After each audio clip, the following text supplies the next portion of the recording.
Welcome back to Mom's. I'd like to talk about the difference between sergers and cover stitch machines and sewing machines. I know a lot of us are a little confused. You don't really know what one of them does, and then you wind up getting one and it doesn't do what you think it did.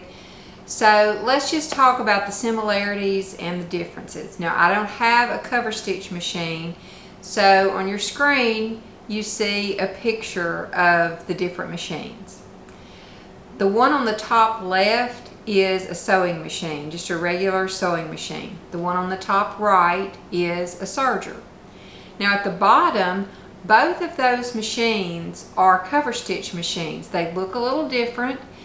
One of them looks a little more like a sewing machine than the other one. The other one looks more like a serger, but they are both cover stitch machines. So now that we know what they look like, let's take a look at some samples and see just what will these different machines do. Let's start with the cover stitch machine. This is just a t-shirt I have. This is a seam done on, or hem done on a cover stitch machine. You see the zigzagging on the back, the seam is finished, and on the front it has 2 rows. That's what a cover stitch machine does. It gives you the 2 rows of stitching with a zigzag stitch on the back that finishes your seam. Now, what do I mean by finishing a seam? Finishing the seam keeps it from raveling. So for example, this is a seam that was just done on a regular sewing machine. I seamed it with a straight stitch, turned it over, and I pressed it open. So there's no finish to the edge of these seams, and if you wash it quite frequently, it's going to begin to fray. So that's why we like to finish our seams. Now, can you finish a seam on a regular sewing machine? Yes, you can. You can zigzag each side before you seam it, and then you have a seam where both sides are finished. You can seam it first, like I did here. I stitched my seam, then you can zigzag across it and then trim close to where your zigzag went. You get a finished seam that looks like this. Now that took 2 passes. The other one took 3 passes because I had to finish each side and then do the seam. This way I did the seam first and then I finished the edges.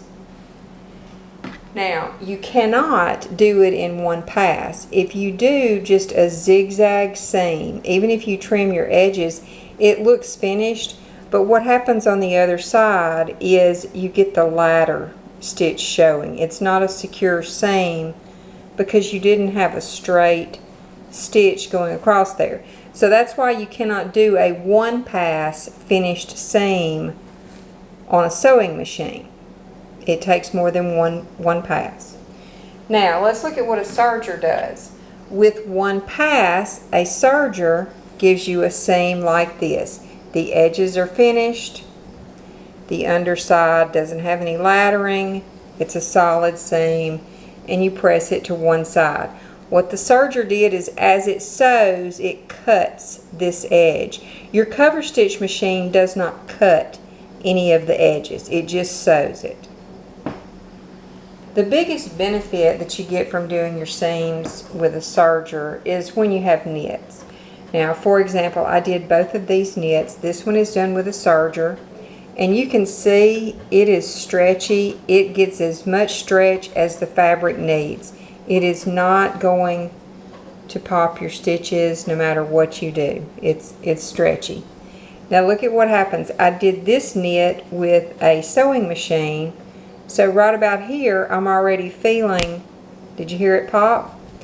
See, the seam has popped now. There is no stretch to a straight seam. However, most sewing machines do have a lightening stitch or a stretch stitch. In fact, some of them have several. And what it will do, instead of just going straight across, it's going to go up and back and up and back and up and back. And then you do get a stretchy seam, but you still don't have a finished edge. It all depends on how you want to finish your garment.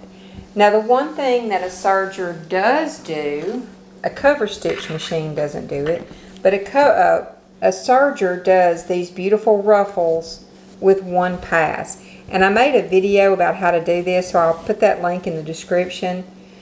But it makes this beautiful ruffle. You put 2 straight pieces of fabric in there. It ruffles the bottom one. It attaches it to the top one. And it finishes that edge all in one pass. So that was just kind of a short version about the differences between the Coverstitch, the serger, and the sewing machine. All of those machines will do way more than just what I showed you samples of. I was just trying to let you get an idea of what you can and cannot do with a serger. There are a lot of different feet you can put on your serger to attach trims and beading and what have you. I haven't experimented with a lot of those, but I do use that gathering foot quite a bit.